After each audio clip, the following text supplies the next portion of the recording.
నిన్న మా Telugu Desam party working president, రాష్ట్ర మంత్రివర్యులు నారా లోకేష్ గారు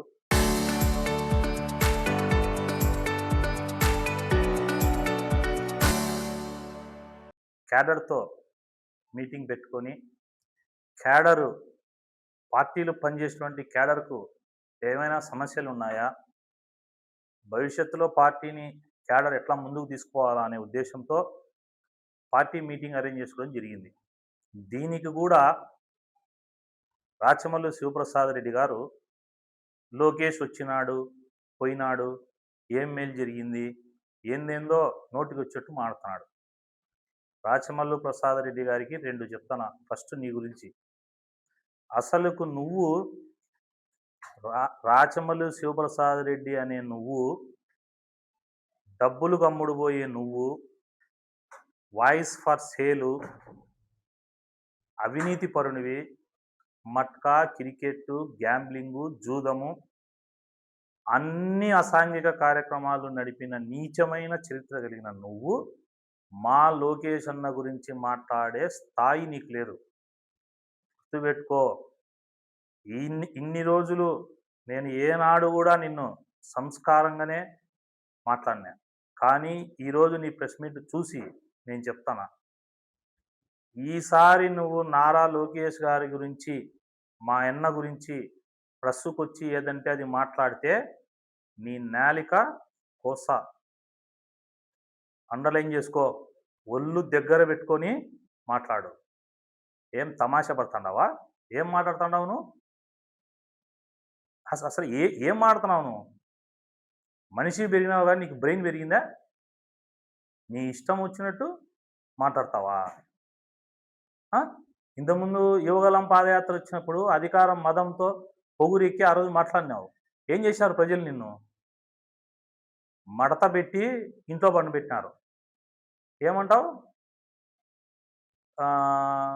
జగన్ విమర్శించేదానికి వచ్చారా అబ్బా కొడుకులు, జగన్ పేరెత్తకుండా వీళ్ళకి భయం అంటాండవే.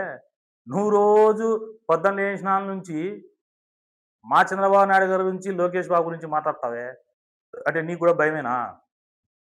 రాజకీయాల్లో చేసింది చెప్పుకుంటారు, తర్వాత ఎదుటి పార్టీ ఎవరైతే అపోనెంట్స్ ఉన్నారో వాళ్ళ యొక్క లోపాలు మాట్లాడతారు. ఏం నీకు నప్పి? అంటే కాదు, నీకు ఒక్కరికి ఏం నప్పేస్తుంది అంట. అంటే మీడియా ముందుకు వచ్చే మా నాయకుల్ని, సీఎం గారిని, లోకేష్ బాబు గారిని నోటికి వచ్చేట్టు మాడతావా? చెప్పు, నువ్వు చెప్పు. జగన్మోహన్ రెడ్డి 5 ఏళ్ళు సీఎం ఉన్నాడు కదా, ఏం తెచ్చినాడు కడప జిల్లాకు, రాయలసీమకు? రా చర్చకు రా. ఏందో నేను అడిగిన దానిలకు సమాధానాలు చెప్పాలా రేపు ఎవరో ఒకరు అనేవు కదా. మా తెలుగుదేశం పార్టీలో నేనే నీకు చాలా ఎక్కువ. నేను సమాధానం నీకు చెప్తా. నువ్వు ఏందో సిగ్గు, అగ్గు ఏంటంటో మాట్లాడినావు కదా. ఇప్పుడు నేను నిన్ను అడుగుతానా, నీకు సిగ్గుంటే, నువ్వు నిజాయితీవంతునివైతే, లేదు నువ్వు ఏందో నేను జగన్కు పెద్ద వీరభక్తుని, జగన్ అడిగితే తల్లి రుణప్రాయంలో నా ప్రాణాలు ఇచ్చేస్తా అని ఎచ్చల కూతలు కూర్చున్నావు కదా. ఏమొద్దు, శివాలయం కాడికి వస్తావా, ఆర్ఎన్బి గెస్ట్ హౌస్కి వస్తావా, మీ ఇంటికి రమ్మంటావా, లేకపోతే ఇంకొక ప్రదేశం ఏదైనా చెప్తావా? చెప్పు, నేను వస్తా, చర్చ పెడదాం రా, నీకు సమాధానం చెప్తా. రాయలసీమకు కియా పరిశ్రమ తెచ్చింది ఎవరు? కియా పరిశ్రమ తెచ్చింది? స్టీల్ ప్లాంటు సొంత జిల్లావాడు జగన్మోహన్ రెడ్డి ముఖ్యమంత్రి, ఫుల్ మెజార్టీ కడప జిల్లా నుంచి మీకు ఎమ్మెల్యేలు, ఎంపీలు ఇచ్చే, రాయలసీమ నుంచి అత్యధిక స్థానాలు ఇస్తే స్టీల్ ప్లాంట్కు ఏనాడైనా పనులు స్టార్ట్ చేసినాడా మీ నాయకుడు? మళ్ళీ ఆ రోజు నువ్వు నోరెత్తలేదే. రైట్, ఇంకొకటి చెప్దాం. ఇప్పుడు దాల్మియాలో సెకండ్ ఫేజ్ ప్లాంట్ పెడుతున్నారు. దానికి మా ఆయన వచ్చి శంకుస్థాపన చేసినాడు, పనులు ప్రారంభిస్తున్నారు. ఆ సంస్థ యొక్క అధినేతే చెప్పినాడు, లోకేష్ గారి చేతుల మీదుగా శంకుస్థాపన చేయబడినటువంటి ఈ ప్లాంటు మళ్ళీ ఆయన చేతుల గుండానే ప్రారంభించాలని కోరుకుంటున్నా అన్నాడు. కడప జిల్లా వాళ్ళకు ఉద్యోగాలు వస్తే మీ వైఎస్ఆర్ పార్టీ వాళ్లకు, ముఖ్యంగా నీకు, మీ జగన్మోహన్ రెడ్డికి ఏం మంట? ఏం పరిశ్రమ వస్తే మన ప్రాంతం అభివృద్ధి చెందుతుంది, దానికి అవాక్కులు చెవాక్కులు వెళ్తావా? ఇంకొకటి ఏమంటావు, రాయలసీమలో ఏం పురోగతి లేదంట. 5 ఏళ్ళు మీ నాయకుడు ఏం చించినాడు రాయలసీమకు? ఏం చించి పొడిచినావు చెప్పు. ఏందేందో ఏందేందో ఏందేందో మాట్లాడతావు. ఏదో నేను ఒక్కని పెద్ద వీరునుండా. జగన్మోహన్ రెడ్డి అసలు నీకెందుకు అధికార ప్రతినిధి పోస్ట్ ఇచ్చినాడో అసలు ప్రజలకు అర్థం కావడంలే. నువ్వు ఏం మాట్లాడుతున్నావు? నీకు ఎన్నోసార్లు చెప్పినా సైకలాజికల్గా డిస్టర్బ్ అయినావు నాయన, నువ్వు చూసుకో పోయి ఏదన్నా నువ్వు మానసిక వికలాంగుడివి, మానసిక వికలాంగుడివి. ఏం మాట్లాడతావు నీకే తెలియదు. నేను అడుగుతాండా సమాధానం చెప్పాలంటావు. నేను అడిగిన దాంట్లోకి ఎన్ని దానికి సమాధానం చెప్పినావు పొద్దుటూరులో? నీ నడ్డిపు నువ్వు చూసుకో. ఊరికే మనిషి పెరగడం కాదు, బుద్ధి ఉండాలా. మాట్లాడేటప్పుడు ఒళ్ళు దగ్గర పెట్టుకో. ఇంకా కార్యకర్తల మీటింగ్కి వచ్చాడు. ఒక్క క్వశ్చన్ అడుగుతా చెప్పు. 5 ఏళ్ళు మీ నాయకుడు, మీ ఆరాధ్య దేవుడు, ఆయన కోసం ప్రాణాలు ఇచ్చే నువ్వు ఉండావే. 5 ఏళ్లలో మీ అధినాయకుడు జగన్మోహన్ రెడ్డి గారు ఏనాడైనా పొద్దుటూరులో కార్యకర్తలతో సమావేశం పెట్టినాడా చెప్పు, నువ్వు చెప్పు. ఏనాడైనా కార్యకర్తల సమావేశం పెట్టినాడా?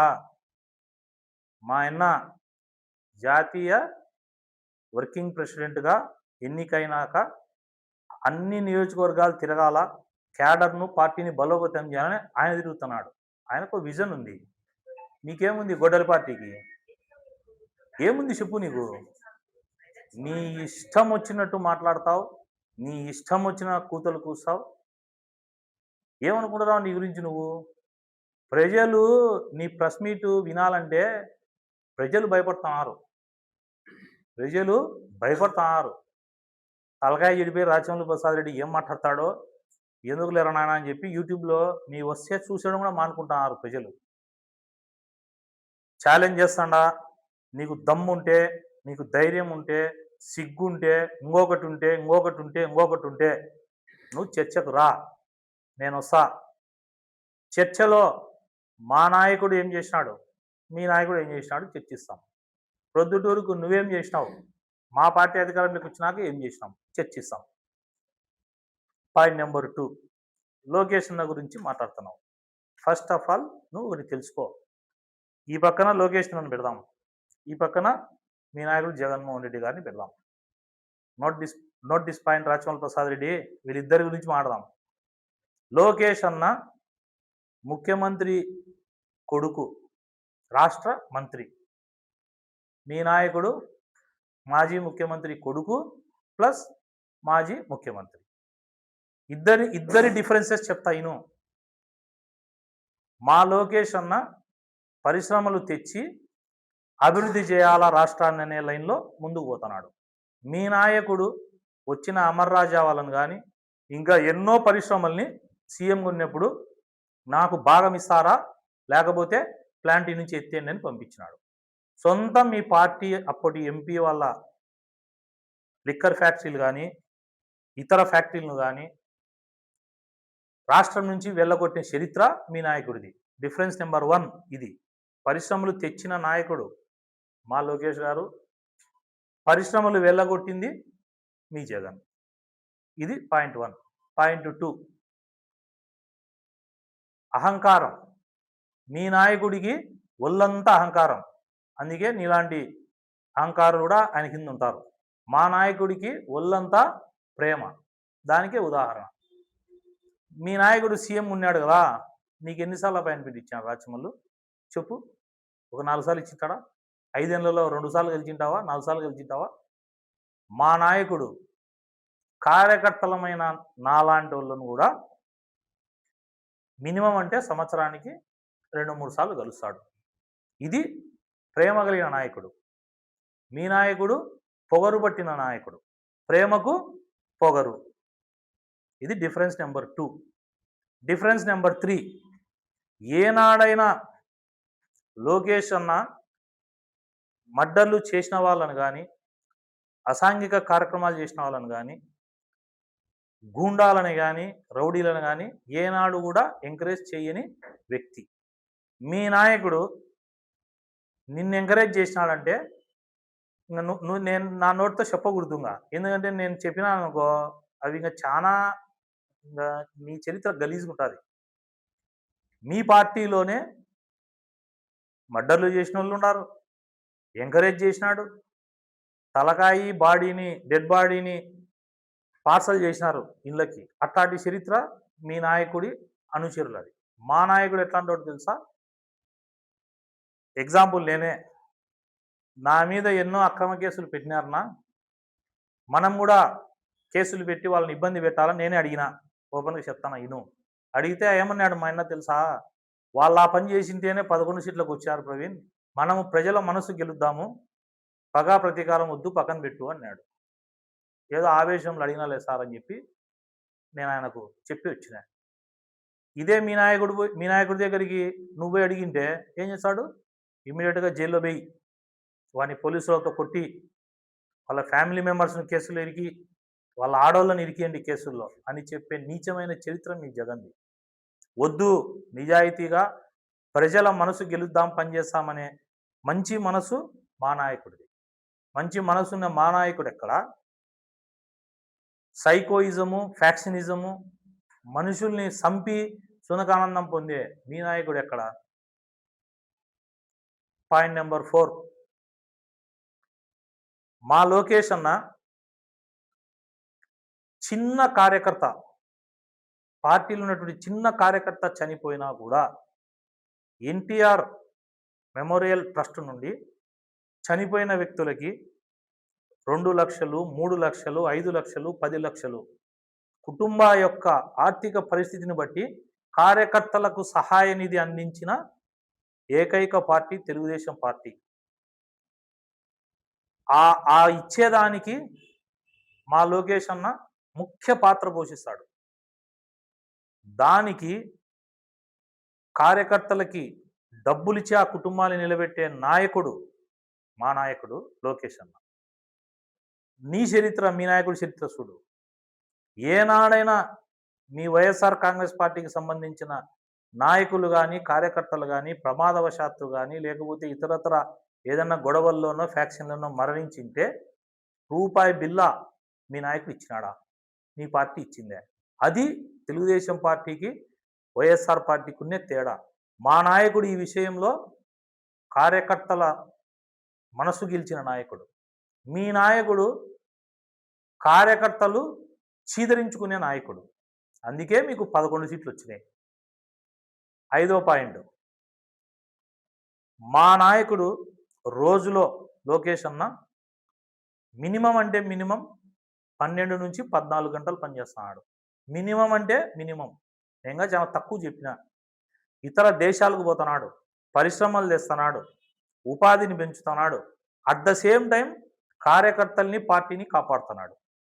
మీ నాయకుడు ఎన్ని దేశాలకు పోయినాడు ముఖ్యమంత్రిగా ఉన్నప్పుడే? ఎన్ని దేశాలకు పోయి ఎన్ని పరిశ్రమలు తెచ్చినాడు? ఎన్ని అభివృద్ధి కార్యక్రమాలు రాష్ట్రం బాగు పట్టించుకున్నాడు? ఆంధ్రప్రదేశ్ రాష్ట్రానికి వెలుగును ఇవ్వాలా, రాష్ట్రం అభివృద్ధి కావాలని మా లోకేష్ అన్న అందులో ఫస్ట్ ఉంటే, మీ నాయకుడు కింద ఉన్నాడు, తాడేపల్లి ప్యాలెస్లో పడుకున్నాడు. ఇంకొక పాయింట్, రాజకీయాల్లో క్యారెక్టర్, కమిట్మెంట్, ధైర్యం ఈ 3 ఉండాలి. మీ నాయకుడికి క్యారెక్టరు లేదు, కమిట్మెంటు లేదు, ధైర్యము లేదు. మా నాయకుడికి క్యారెక్టర్ ఉంది. తాను ఏదైనా చెబితే చేయాలంటే చేస్తాడు. అది ఆయన క్యారెక్టర్. కమిట్మెంట్, పట్టుదల. ఒకదాన్ని పట్టుకుంటే ఆ పరిశ్రమను రాష్ట్రానికి తెప్పియాలని చెప్పేసి మా నాయకుడు సంకల్పంతో పనిచేస్తాడు. 3, మా నాయకుడు ధైర్యం. నీకు తెలుసు మా నాయకుడి ధైర్యం. యోగాలం పాదయాత్ర పొద్దుటూరులోకి వస్తుందంటేనే నువ్వు భయపడి ఫ్లెక్సీలు అడ్డం కట్టినావు, రాళ్ళు తొలిచ్చినావు, రలదాడి చేస్తా అని చెప్పినావు. లోకేష్ నువ్వు పొద్దుటూరుకు వచ్చి ఎట్టబోతావని చెప్పినావు. లోకేష్ నువ్వు వచ్చి పొద్దుటూరులో పోటీ చేయి నీకు తెలుస్తుందని దొమ్మ పొగుడుతో వాగినావు. ఏమైంది?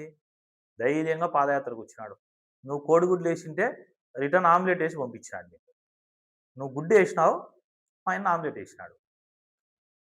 అది మా ఆయన ధైర్యం. మీ నాయకుడు పిరికితనం. ఎట్లా? తాడేపల్లి ప్యాలెస్లో పడుకొని ముఖ్యమంత్రిగా ఉన్నప్పుడు ఏనాడైనా ప్రజలకు కూడా మొహం చూపియాలంటే భయపడిన పిరికివాడు మీ నాయకుడు. ఇది మిస్టర్ రాచమల్లు తెలుసుకొని మర్యాదగా చెప్తాండా. ఈసారి ప్రెస్ మీట్ ఇట్లా పెట్టినావంటే మీ ఇంటికాడికొస్తా. బాగా ఇను. మీ ఇంటికాడికొచ్చి చర్చకు నిన్ను పిలుస్తా. మీ ఇంటికాడికొచ్చేది నువ్వు మా ఇంటి మీదకి పంపించి, మనుషులను రాళ్ళేపిచ్చి, ఇంట్లో పిల్లోళ్ళుండారు. ఇప్పుడేదో శుద్ధపూస మాటలు చెప్తాండావే, రాళ్ళ దాడులు చేయడం తప్పు, ఇది చేయడం తప్పు అని. అట్ట రాను. నేను ఒక్కడినే వస్తా మీ ఇంటికాడికి. వచ్చి నిన్ను అడుగుతా. ఏమడుగుతా? నువ్వు మాట్లాడిన క్వెషన్లకు మీడియాలో ఏదో నేను మాట్లాడితే నాకు వాక్చాతుర్యం ఉంది, నన్నెవడు ఏమనలేడు, ఈ ఛానళ్ళంతా వేసి హైలైట్ చేసుకొని నువ్వు సచ్చేది దేనికోసం తెలుసా? ఒకటి, జగను సైకోల్ని ఎంకరేజ్ చేస్తాడు. నువ్వు సైకో కాబట్టి జగన్కు నచ్చుతావు. అందుకు ఇట్లాంటి అవాక్కులు చవాకులు పేలుతా అంటే నీకు టికెట్ ఇస్తారు. మళ్ళీ ఈ మధ్యన యాన్నో మీ క్యాడర్ కాడ మాట్లాడుతున్నావంట. మనము మీడియాలో చంద్రబాబు నాయుడు, లోకేష్ను ఎంత తిట్టి అంత అల్లరి చేస్తే వాళ్ళు ఎత్తుకుపోయి మనం లోపల జైల్లో పడేచ్చే నాకు జగను సీట్ ఇచ్చాడు, నేను మంత్రిని చేస్తాడని. సిగ్గుండి ఇట్లాంటి మాటలు మాట్లాడతావా? మళ్ళా ఏమంటావు? నేనొక్కనే ఏం రాష్ట్రంలో ఓడిపోయినా, జగన్ మీద వ్యతిరేకత వచ్చింది నేను ఓడిపోయినా అంటావు. ఈ జగన్ మీద వ్యతిరేకత వచ్చింది ఓడిపోయినా అంటావు. మళ్ళా నాకు అమ్మా విజయమ్మ తల్లి, నీ కుమారుడు మమ్మల్ని ప్రాణం అడిగితే ఇట్లా తునప్రాయంతో ప్రాణం ఇస్తా అంటావు. ఏంది డబ్బా మాటలు, ఈ కూతలు? రాచమల్లు ప్రసాద్ రెడ్డికి నీకు సీరియస్గా చెప్తాండా, ఖబర్దార్. లోకేష్ అన్న జోలికి వస్తే చాలా తీవ్రంగా పరిణామాలు ఉంటాయి. డెవలప్ చేసే వాళ్ళను అడ్డగిచ్చే మాటలు మాట్లాడినావనుకో నీకు ఇంటికాడికి వస్తా. నీకు లాస్ట్ అండ్ ఫైనల్ వార్నింగ్. ఒళ్ళు దగ్గర పెట్టుకొని, నేలక దగ్గర పెట్టుకొని మాట్లాడేటప్పుడు మంచి చెడు, నిజము అబద్ధమా అని స్పృహలో ఉండి మాట్లాడు. స్పృహలో లేకుండా నీ ఇష్టానుసారం నువ్వు గన ఈసారి మా అన్నను మాట్లాడితే ఇక్కడ తమ్ముడిగా నేనుండా. ఖచ్చితంగా నీ ఇంటికి వచ్చి చర్చకు నీతోనే మొత్తము నువ్వు చేసినటివి, నీ నాయకుడు చేసినవి చెప్పాల్సి వస్తుంది. ఖబర్దార్ రాచమల్లు. దీంట్లో మీడియా వాళ్ళు తెలిసి రాసినారో తెలియక రాసినారో నాకు తెలియదు, కానీ ఎక్కడ కూడా పోలీసు వాళ్ళు కానీ మా పార్టీకి సంబంధించిన నాయకులు కానీ ఎవరిని అడ్డుకోలే. అక్కడ ఏం జరిగిందంటే, నేను అక్కడికి పోయేటప్పటికి కొందరు కార్యకర్తలు అక్కడ ముందే ఉండేవాళ్ళు, అన్న ఇట్లా మాకు మంగళగిరి నుంచి ఫోన్ కాల్స్ వచ్చినాయి, బట్ లోపల ప్లేస్ లేదు, అయిపోయింది, జాగా మొత్తం ఫుల్ అయిపోయిందని చెప్పేసి పోలీసు వాళ్ళు లోపలికి పంపించలేదు అని నా దృష్టికి తీసుకొస్తే, నేను పోయి అక్కడ ఉన్నటువంటి సర్కిల్ ఇన్స్పెక్టర్ కొండారెడ్డి సార్తో మాట్లాడి ఆయనకు ఇది పరిస్థితి, వీళ్ళకి ఆల్రెడీ మెంబర్షిప్లు ఉన్నాయి, ప్లస్ వీళ్ళు క్యాడర్ మీటింగ్కి ఇన్వైటీసు, ఎవరైతే క్యాడర్ మీటింగ్ ఇన్వైటీస్ ఉన్నారో వాళ్ళను లోపలికి పంపించండి అని ఆయనకు చెప్పిన. ఇమీడియట్గా సిఐ గారు ఎవరెవరికైతే క్యాడర్ ఇన్విటేషన్స్ వచ్చినాయో వాళ్ళందరినీ ఆ పక్క నుంచి రమ్మనండి, తీసుకుంటాము, మీరు ఇక్కడ నుంచి రాండి అని చెప్పినాడు. ఆ మాట్లాడే క్రమంలో కొందరు అక్కడ ఉన్నటువంటి తెలుగుదేశం పార్టీ కార్యకర్తలే మేము ఇన్వైటీస్ము, మేము వచ్చి అరగంట అయింది, మమ్మల్ని బయట పెట్టారా అనే ఒక చిన్న అసహనంతో కొంతమంది అరవడం జరిగింది. అప్పుడు నేను ఇమీడియట్గా అక్కడ ఉన్న వాళ్ళను, మీరు అరవద్దు, సమస్య నేను మాట్లాడి పోలీసులతో పరిష్కరిస్తా అని చెప్పిన.